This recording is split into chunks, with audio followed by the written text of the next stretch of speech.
Once seen as a prestigious political bloc, the European Union now finds itself at the center of sharp criticism, accused of hypocrisy and declining influence. The latest blow came from Mehmet Uçum, senior advisor to Turkish President Recep Tayyip Erdogan, who declared the EU the sick man of our time, a term once used to describe the fading Ottoman Empire.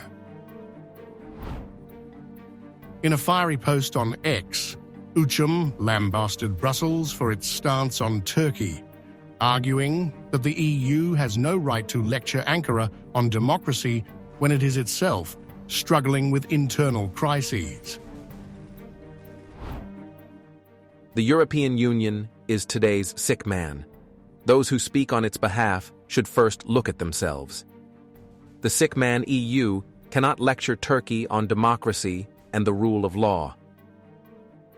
They should deal with their own democratic and legal crises and focus on their social justice issues. Their colonialist and patronizing rhetoric holds no value.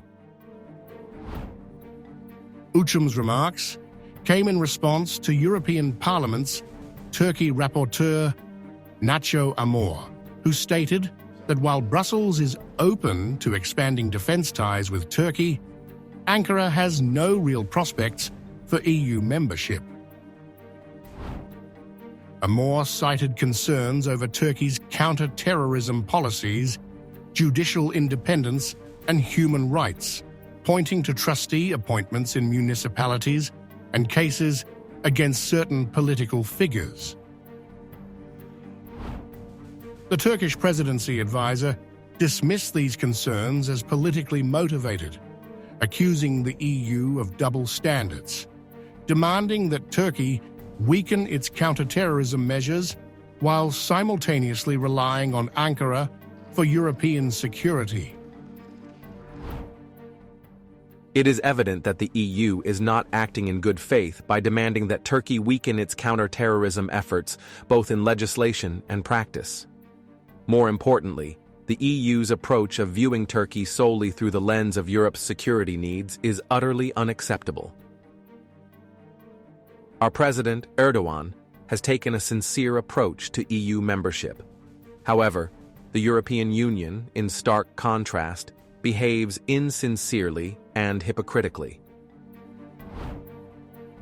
The debate over Turkey's EU membership is long-standing.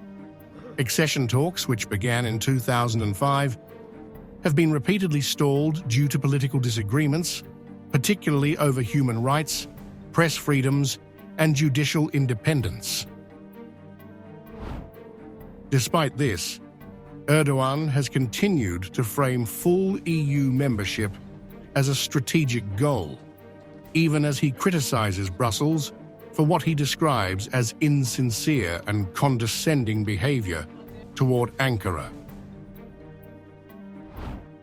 Uçum countered Brussels' criticisms by pointing to the EU's own democratic and legal failures, citing police violence against Yellow Vest protesters in France, the NSU trials in Germany, and the rising tide of xenophobia, Islamophobia, and racism across Europe. Amid strained relations, Ankara appears to be shifting its focus toward direct engagement with individual EU member states, rather than the bloc as a whole. Uçum emphasized that the era of vertical relations is over. Turkey will not accept dictates from Brussels, but will instead push for a relationship of equals.